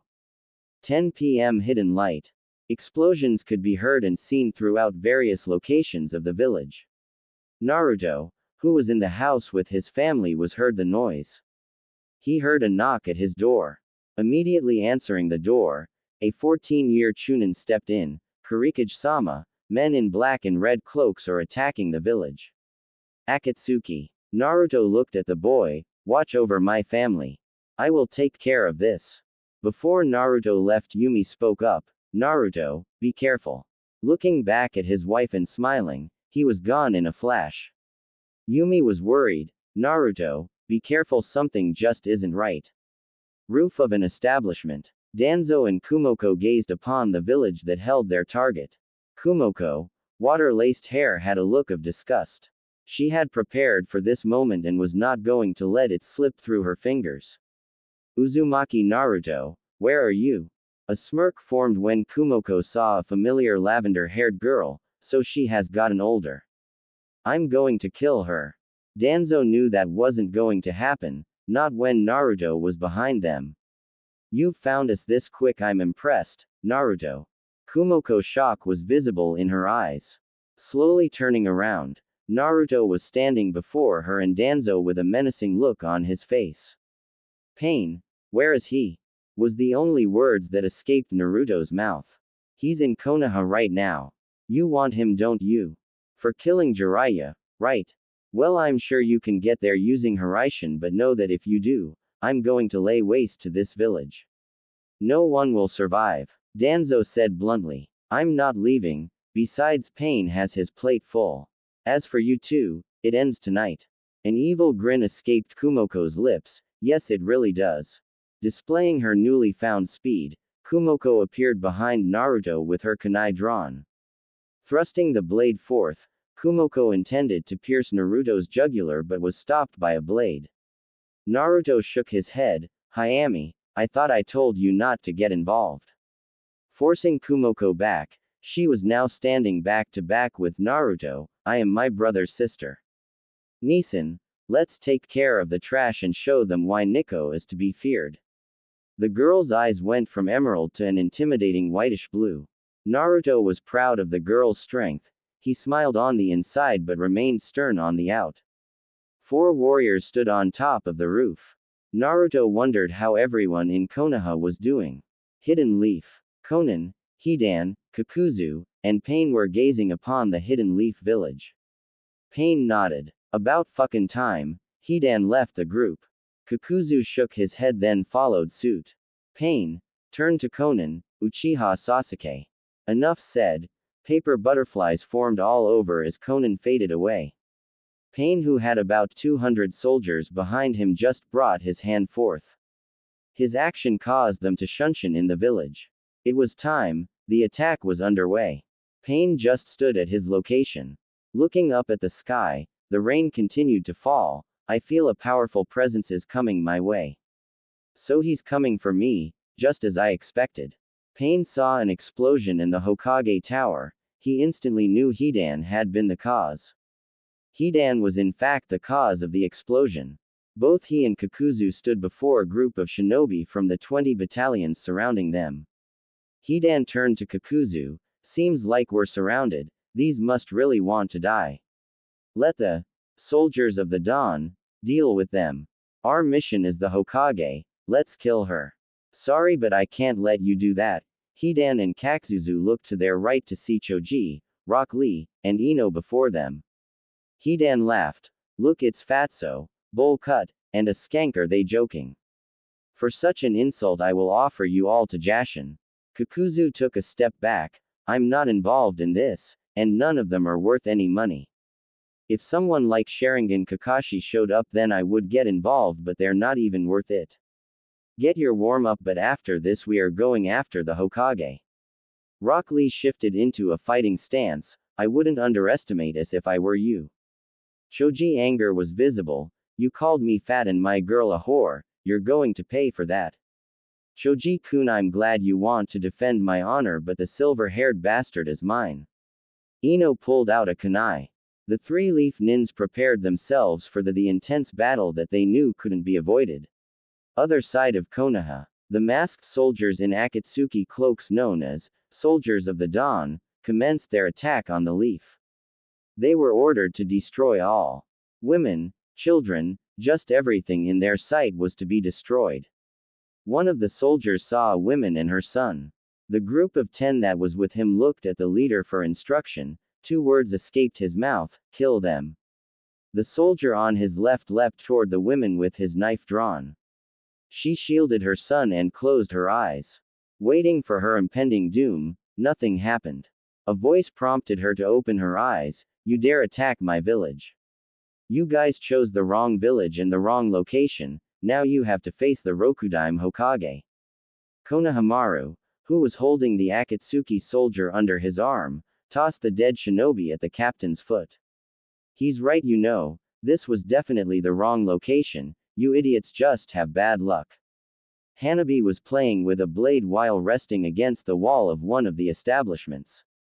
Now we're going to show you how we treat people who attack our village. Makinu was twirling 2 kunais in his hand as he stepped forth. Konohamaru turned to the lady and her son. Don't worry, I will die before I let anything happen to you two. You're safe, I will protect you. Konohamaru looked at Hanabi and Makinu. Get them. The both sides engaged in battle. Uchiha compound. Around 20 Akatsuki soldiers sprawled across the floor. The one responsible stood in the center with an annoyed look on his face. Uchiha Sasuke dispatched his would-be attackers. Fools, they would have been better off taking their chances in the village. Quickly sensing a shuriken coming his way, Sasuke, without looking, tossed a kunai behind him, deflecting the paper shuriken. Turning around, Sasuke was met by a female Akatsuki member. So you're Conan, God's angel, correct? Sasuke asked with his infamous smirk. Uchiha Sasuke, God has passed his judgment. Your time ends now. Sasuke readied his sword. Madara sends you after me. I guess I will send you back as origami cranes for him to understand that you don't send a sheep to get a wolf. Drawing his sword, Sasuke was now fully prepared to engage Conan in battle. Gaara, Sasuke, Safaya, Uesudo, Kuin, and Naruto all were looking into the eyes of the members assigned to capture or kill them. Each warrior had one thing in common, and that was neither of them would go down without a fight. On a cliff overlooking Konoha. I was waiting for you. I know. This is the perfect spot. Yes, I figured that I would get your best if you weren't focused on anyone in the village. Just you and me, are you ready? With the phoenix claw drawn, Senju Senzairu's sinister smirk only became more sinister when thunder terrorized the sky. Pain slowly turned around. Senzairu noticed he was surrounded by 6 shinobi, all with the Rinnegan. It would be disrespect to Jeriah if we didn't fight to the death.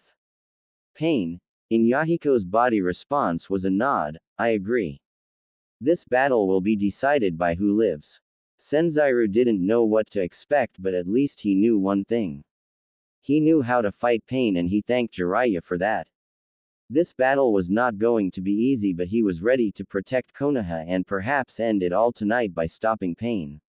Shifting into a fighting stance, he waited for Pain to attack. He was prepared, he was ready. It was all or nothing, no turning back, none whatsoever. Light Village. Rain covered the entire landscape of the hidden Light Village. Citizens there were in chaos and panicking in the street as they ran for safety away from the menacing soldiers in black cloaks. Kunai tore through the unlucky citizens. The shinobi of the village found themselves having a slightly harder time than usual fending off the soldiers. Running through the streets was a little girl in a long t-shirt with no shoes on her 7-year-old feet while holding her teddy bear, was being pursued by one of the man-cloaked shinobi. Tripping over a rock and bruising her leg on the ground, she looked up. Terror was visible in her eyes as she watched the soldier inch closer. Before the soldier got any closer, 5 kunai pierced the chest.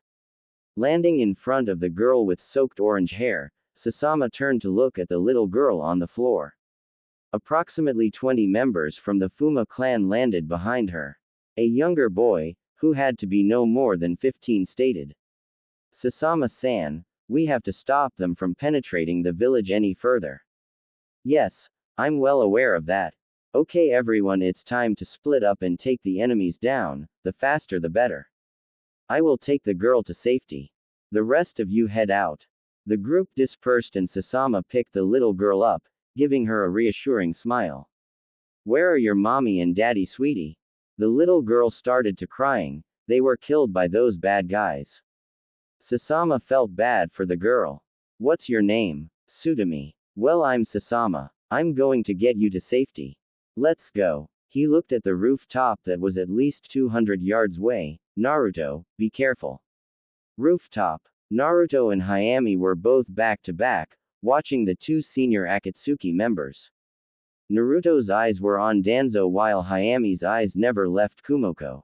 Hayami's eyes shifted from left to right as Kumoko appeared in front of the girl, who blocked the kunai from piercing her chest with her sword. Both were glaring at the other. Naruto appeared in between Hayami and Kumoko with his fist clenched and cocked back. He brought forth his fist and sent Kumoko flying upon impact. Hayami narrowed her eyes. I could have taken care of her.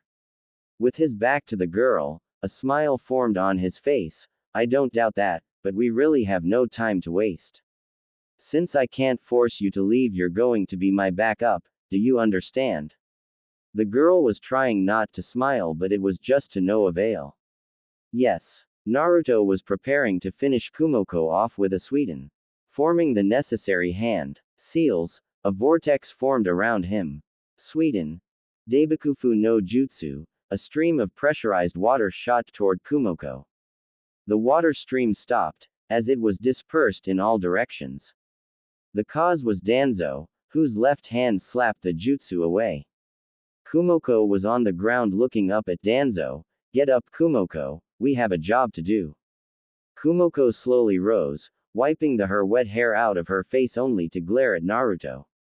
Hayami, who was behind Naruto, returned the glare 10 times stronger.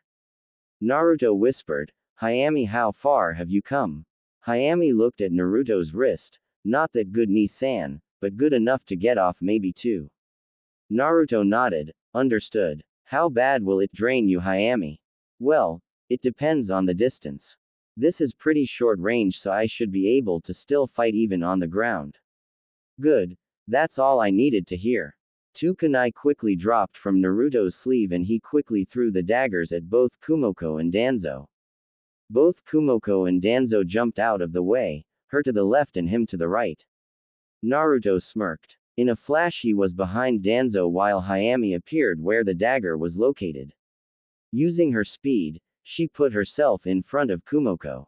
Caught off guard by the shock, Kumoko could only react slightly as the sword slid across her stomach. Maneuvering to the side then jumping back, Kumoko escaped with a very long, but thin cut across her stomach. Hayami cursed herself. Damn, I was close. She dropped to one knee. Naruto, who had sent Danzo to the ground with a forceful punch to the jaw, caught Hayami before she fell. Kumoko's hand appeared from her robe with 4 shuriken in hand, launching all 4 at Hayami. Naruto was getting ready to use the Hiraishin to stop the incoming shuriken, but he put his faith in the girl. Come on, Hayami. Feeling her chakra elevate, he watched as she deflected each shuriken with her sword. He smiled at her. Good, Hayami. A hard punch to the gut sent Naruto flying. Danzo, whom was standing on the roof, looked down as Naruto crashed into the ground. Smirking, Uzumaki, Naruto, you have no time to worry about the girl. I am your enemy. Your attention will need to. Naruto, who was lying in a puddle on the ground, disappeared. Danzo's expression didn't change at all, as if he wasn't impressed at all. Turning around, he saw Naruto standing on his far left. The black and orange cloak was now gone. Dressed in all black, the ocean blue orbs focused on Danzo. It seems I underestimated you, Danzo, but I'm just curious as to why Madara didn't come after me. You overestimate yourself, Uzumaki, Naruto, just like your father did. Heaven's blade must have gone to your head. It is of no consequence. Danzo turned to Kumoko and the girl appeared at Danzo's side. Stop playing games, Danzo-senpai. Madara-sama sent us for a reason, let's get this over with. Kumoko threw her cloak to the side, revealing a traditional shinobi outfit minus the mask. Hayami appeared in front of Naruto. Nisan, we can't let them get the advantage no matter what. I don't intend to. Hayami, release your gravity seals. Danzo's expression didn't change, but Kumoko's brow elevated slightly. Hayami was surprised that he was aware of her seals. But how did you know? Hayami, I have the seals as well and your sluggish movements make it obvious. Get rid of them now. Naruto stepped in front of Hayami, who planted her sword in the roof. The girl stood behind Naruto and formed an X with her arms while both index fingers were extended. The glowing purple seal pattern started to become visible on her skin. It then faded away. Do you feel much lighter? Naruto asked the girl. Much lighter. Danzo observed the two. The girl is strong. Naruto's the real problem here though. He's getting serious, which means I can't hold back either. Uzumaki, Naruto, I will no longer hold back. We have a mission, meaning you will be coming with us whether you want or not. Naruto raised his right arm and held it out. White light particles started to swirl around his arm and extended further until a sword slowly formed, revealing the legendary sword of the heavens. Bringing the sword forth and pointing it at Danzo, he addressed both Danzo and Kumoko. You two can stop holding back because from here on out you both will be fighting for your lives. Danzo cracked a smile. Very well. Removing his cloak with his left hand, the cast that covered his right arm slowly started to crack until it revealed that he had a healthy, useful right arm. Stretching his arm, he slowly brought his hand closer to his right eye. Slowly removing the bandages, Naruto was little surprised to see that he had no scars that would be the cause for the bandages. Naruto and Hayami were both surprised when Danzo opened his eye to reveal. Suna. Sharingan eyes gazed upon Gaara, whom was on his hands and knees breathing quite heavily. Gaara glared at Madara, who was standing about 20 feet away from him. The area was wet and muddy. Gaara's sand techniques and the rain were the reason for this. Breathing heavily, a fatigued Gaara picked himself up off of the ground. I can't beat him, not the way I am now. I have to transform. Slowing rising to his feet, Gaara fixed his gaze on the masked leader of Akatsuki. I see what I have to become to defeat you. Using Shukaku will not help you. Your fate has been sealed the moment I set my eyes on you. It's over, Gaara. Don't fight it, just come peacefully. Madara held his hand out inviting Gaara to come out. The transformation started, and slowly he became a mini Shukaku. Madara observed the transformation and the Kage knew that he had to end it quick. With the transformation complete and the tail swaying back and forth, it was like looking into the eyes of Shukaku. Most would have feared what was before them, but to the man who tamed the 9 tails like a puppy, fear was the furthest thing from his mind. He only had one goal, and that was capture all tailed beasts. As Gaara swung his tail at Madara, an avalanche of sand closed in on Madara. Through the mask, the Mangekyo became visible. Madara couldn't help but think. This should be interesting. Mist Village. Safaya knew that her opponents were not to be trifled with. She could sense their levels and knew extreme caution would need to be exercised. The blue-eyed long white-haired shinobi from the Moon Village was someone she would have to keep a close eye on, this she knew. Him being from the elite Keigetsu clan whose strength increased at night. Many believed that they drew their power from the moon, hence the clan name, Keigetsu. Her other opponent was no slouch either. Hyugan Fubuki, a member of the Snow Country and the remnants of its shinobi past, before Snow started outsourcing for shinobi assistance. He was famous for his ice abilities, which she was quite familiar with. His clan fled to her village after Snow disbanded its ninja military. However, this would prove to be a death sentence as they were wiped out, much like the Kagaya clan among other clans with Kekkei Genkai. Zabuza's apprentice was from this clan, and even though she'd never seen the boy in action, she was well aware of the stories. Safaya withdrew her sword from its sheath. Keigetsu Hesui and Hyugan Fubuki, I understand that you are here to take the 8 tails from me, but understand that it will take everything you have to get it. I understand the level of strength that you both possess, and I must say that I have no choice but to give you my best. But remember this, you will have no choice but to put forth your best effort as well. Fubuki went to take a step forward, but Hesui placed his hand on his partner's chest. I will take care of her, just hang back. Fubuki brow elevated. Hesui, this is unlike you. You never want to fight. I usually do all of the work. It's different this time. Most warriors we fight are cowards. It's rare that I meet a warrior of honor, a worthy opponent with honor. Itachi-senpai was the last person I've met with such honor. She knows that there is a possibility that she will not walk away from this alive, yet she still stands before both of us. I may not get another opportunity like this. Hesui turned his head away from his partner and to Safaya. Understand that I rarely challenge opponents. I'm hoping to get a good fight out of you. Please don't disappoint me, Safaya-san. A smile presented itself on his face. What's with the honorific? He doesn't seem to be your typical Akatsuki member. It makes you wonder why he's even a member. It doesn't matter, I have to be careful around him and his friend.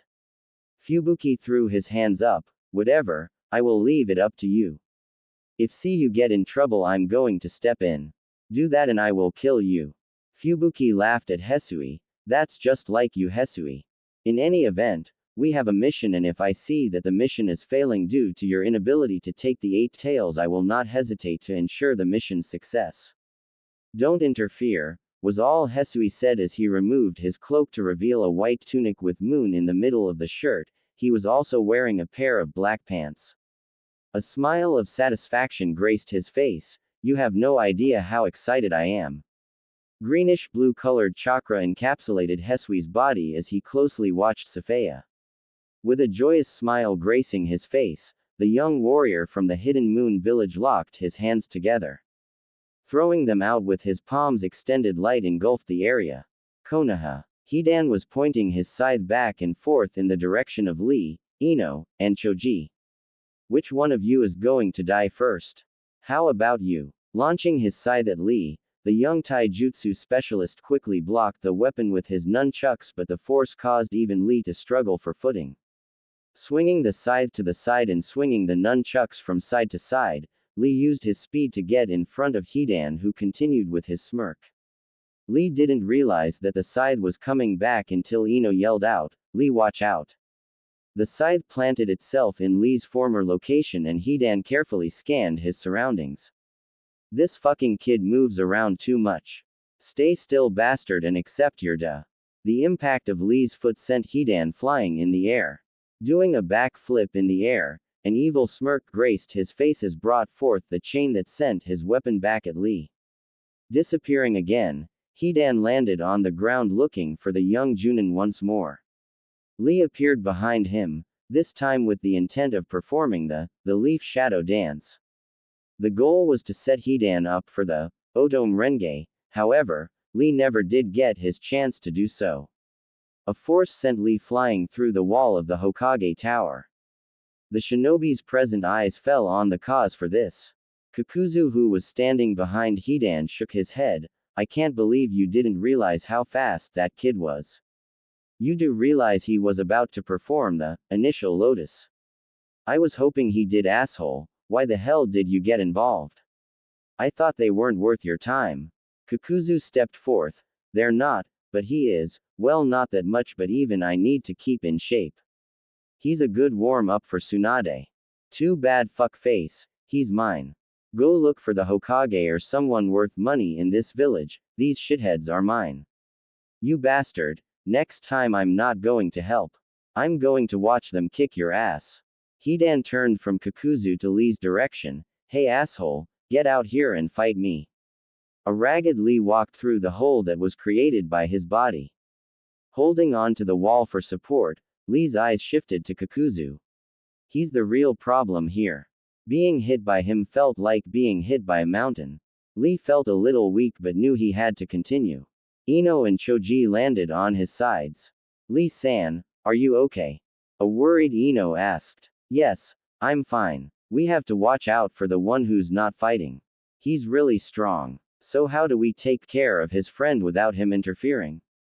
Choji's question presented the group with a challenge. The fatigued Lee took a fighting stance. We know their abilities, well, at least to a degree. This Hidan guy, it was a little unclear about his ability. We know that he is much slower and he is invulnerable to bodily harm. So how do you deal with a person like that? Well, this is why you have someone with my skill set here. He doesn't match up well with a taijutsu master. The other one I really can't call it, but it states that he can use all elements which rare, plus his speed makes up for his partner's reckless actions. It appears as if they're a perfect team. I have a plan though. Lee whispered so only his friends could hear him. Choji, I need you to grab the guy from Waterfall, I believe Kakuzu is his name. At that time, Ino, use your jutsu to take care of him. If you have his mind, we have time to take care of Hidan. Lee-san, that sounds great, but how do you suppose I grab him? Stay focused on me, you'll know when. Lee disappeared from view and under Kakuzu, who could only think, this kid is too fast, ugh. A kick in his chin took Kakuzu off of the ground. Choji's body expanded while Lee appeared behind Kakuzu and wrapped his bandages around his body. Lee noticed Hidan jumping toward him. Seeing Choji's hand coming toward Kakuzu, Lee released his bandages and landed on Choji's oversized hand once his friend had Kakuzu in his grip. Propelling himself toward Hidan, Lee turned to Ino, now Ino-san. Using his nunchucks to knock away the scythe, he glanced at Ino only to see the fear in her eyes. Landing on the ground, he turned back to Choji's location only to see his friend was a few yards away with Hidan standing over him with some weird tentacles wrapped around his neck and legs.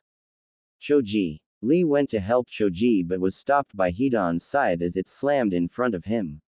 Where the hell do you think you're going, bastard? Lee gritted his teeth. He'd seen Ino out of the corner of his eye go after her boyfriend. Ino-san, stop. Kakuzu smiled at the girl, and as soon as she got close, black tentacles reached out to grab her, but Ino dodged them and threw 3 shuriken at Kakuzu, who went to swat them away. Didn't realize Ino's intention until he saw that she performed the shuriken bushin jutsu to cut through his tentacles to free Choji from his grip. Moving toward Choji, Ino landed in front and injured Choji. Before Ino could grab Choji, she was caught in Kakuzu's tentacles. She was completely helpless. Kakuzu moved the girl in front of him. You must love him, to exchange your life for his. Looking at an immobile Choji. Know that she loves you a lot, she sacrificed her life for yours. Don't worry, you will be joining her shortly. Lee and Choji could do nothing as the tentacles pierced Ino's chest. Then in a burst of smoke, Ino disappeared. Hidan's reaction, what the hell? Lee's eyes widened as 2 shinobi appeared out of nowhere, piercing Hidan's heart with broad swords. Smiling, Lee shouted, Katetsu-san and Azumo. Kakuzu narrowed his eyes as he noticed that he and Hidan were surrounded by a group of leaf shinobi. Raido, Aoba, Genma, and Asuma with Ino over his shoulder with nearly finished cigarette in his mouth. Spitting out the cigarette, sorry Ino, Choji, and Lee for not arriving sooner. You guys seem to have your work cut out for you. Asuma-sensei, do you know where Guy-sensei is? Lee asked. Guy, Kakashi, and a few other shinobi are holding off the enemies at the gates. They'll provide support when they're done with their tasks. But that might be unnecessary. You all will provide support to Raido, Aoba, Genma, and myself. Lee, give me a quick rundown. It seems like Hidan's to be immobilized, but this Kakuzu guy seems to be the most dangerous. He is definitely hiding his true power, we'll have to be cautious. Lee informed Asuma. Kakuzu was getting annoyed. Fools. Really are underestimating us. Hidan, stop playing around and kill them so we can go after the Tsunade. Hidan turned to his partner. Would fucking love to, but I'm kind of between two swords, asshole. Why don't you help me out here? Your mess, you clean it up. Just don't let your guard down or you will die. You fucking bastard, you say that all of the time. It doesn't matter, they all will be a part of my ritual. Don't touch any of them, you can collect the bounty on that Asuma guy once I kill him. Lee studied the two interactions, they don't seem to be worried in the slightest. This isn't good. Asuma picked up on it immediately. Katetsu and Azumo, get away from him now. Both shinobi jumped away and landed next to Asuma. Lee used this time to grab Choji and bring him with the group. Ino immediately went to heal Choji when Lee laid him on the ground. Asuma glanced at Choji, then back at Hidan. Lee spoke, Asuma-sensei, I will follow your lead, what are we to do? Well, it's hard to decide. This one seems to be immortal and his friend over there, well, you need a long-range fighter to take him on. Neither of us fit well against this guy Kakuzu. Asuma couldn't help but think, Kakashi or Shikamaru would be good aid right now. We'll just have to hold them off till we get more backup or figure something out. Asuma's hands moved to his back pocket where he drew his chakra blades. Hidan rested his scythe on the back of his neck. Shithead, do you really think you can beat me? I'm going to fucking annihilate you. Using his free hand, he removed the swords that were planted in his heart by Katetsu and Azumo. Placing his feet over the blood that leaked from the wound, he traced a circle with his foot enclosing himself inside the circle formed from blood. He then created a triangle within the circle. He pointed his scythe in their direction. You all will be a part of my ritual, especially you bowl-cut shithead. Asuma stepped in front of Lee. I'm your opponent, and your focus should be on me now. Very well, you bastard. Asuma slipped into his fighting stance. Lee and everyone else fall back and keep an eye on the other one. Everyone nodded. Asuma and Hidan didn't waste a minute for both warriors attacked one another. Asuma sliced the broadsword Hidan threw at him. After slicing the sword in half, he was left with only enough reaction time to block the scythe. Even though his was successful at not having it kill him, he couldn't avoid being grazed on his cheek by the weapon. Hidan saw this and smirked. Got you, shithead. Asuma tossed his charka blades in the rain-filled sky for a few seconds. That's getting me nowhere, so try this. Catching the blades and inhaling deeply, Kaden, Hi Seiki Sho. Hidan licked the blood off the tip of his instrument of death and stepped back in his circle and welcomed the searing ash coming his way. A big cloud of smoke was created when the jutsu made contact with Hidan. Genma, Raido Aoba, Azumo, Katetsu, Lee, Choji, and Ino watched as smoke cleared and Hidan's skin changed from a light tan to black. It hurts, doesn't it? Hidan stated as he was kneeling. Kakuzu just watched from the sidelines. Another 35 million Ryu. Asuma didn't understand why he got burned, but his whole right side was damaged. How? Captain Asuma got burned too. Azumo said, a little surprised by this outcome.